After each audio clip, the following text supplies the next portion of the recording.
Hi guys, my name is Josoluwa. Welcome to another episode of Self-Made Leadership class where we help you understand and unlock the leadership potential in you.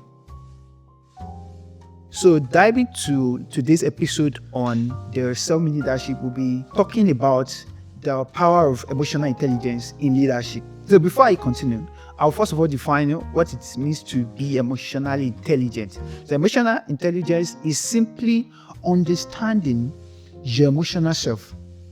As simple as that.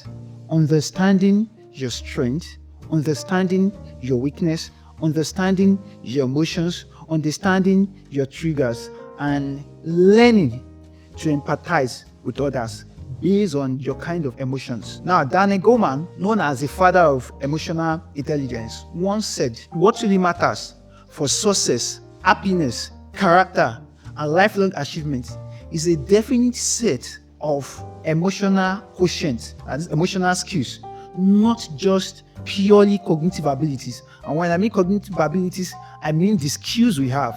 You may be a data analyst, you may be a photographer, you may be a graphic designer, you may be a fashionista. Whatever skills you have is not the full determinant of your lifelong success. You need to understand how to manage people around you. I need to understand how to manage your emotions, because I tell you that in our such as we'll be relating with people, definitely there will be offenses. There will be things that will be done that will trigger your emotions. So you first of all need to understand your own emotions and understand how you can relate with others.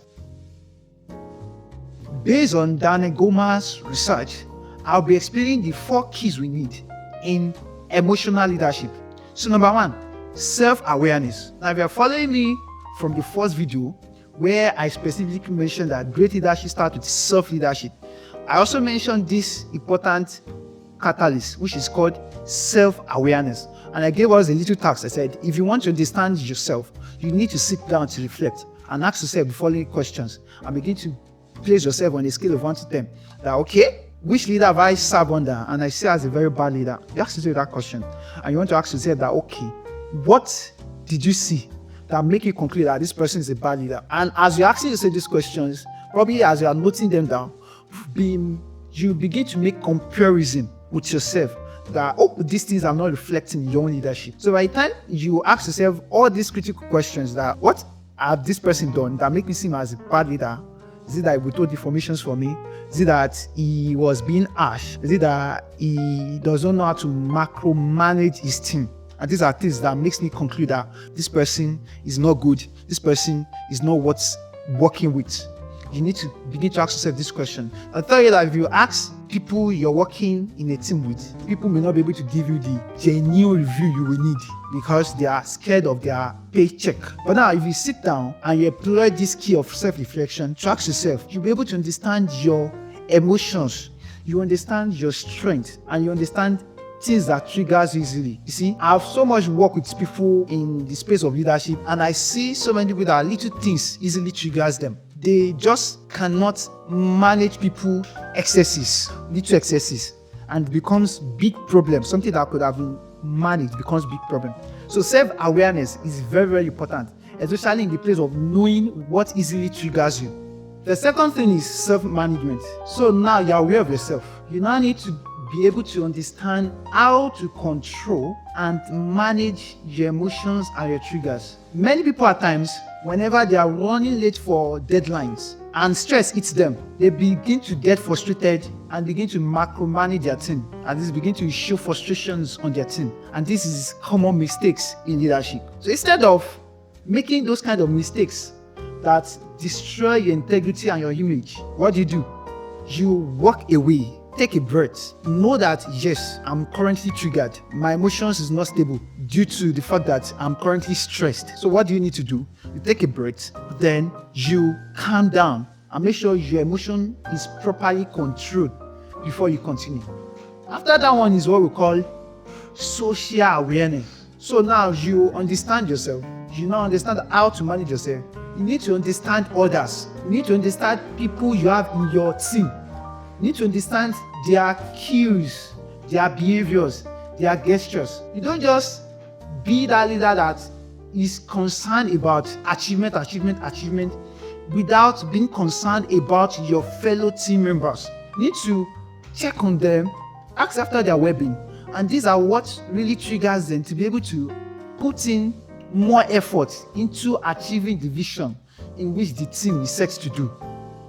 The last thing I'll be mentioning is what I call relationship management. And you see, the first thing I've mentioned are actually important keys to be able to achieve relationship management. What relationship are you going to manage if you are not even aware of your own triggers? What relationship are you going to manage if you can't even manage your own emotions?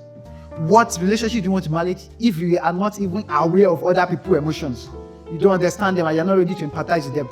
So these three things are the first thing you need and what will build the foundation for you to be able to build good relationship foundation. And you see in life, strong and good relationship is very necessary to be able to achieve. You cannot succeed in life all by yourself. There are little you can do in achieving more in life all by yourself. It is by the help of people around you, people you bring into your visions, into your goals, and their own readiness you contribute into this is what will bring you success in life. No company can survive alone with its MD. No organization can survive alone with its CEO. No religion can survive alone with the highest authority there. Every one of them have to work with people. So relationship is very important, and you must also learn to manage our relationship well. Some people can be jovial. Some people can be reserved. Some people might even be going through some things that suddenly puts them on that scale of being reserved. And by the time you notice such, you're like, oh, come on.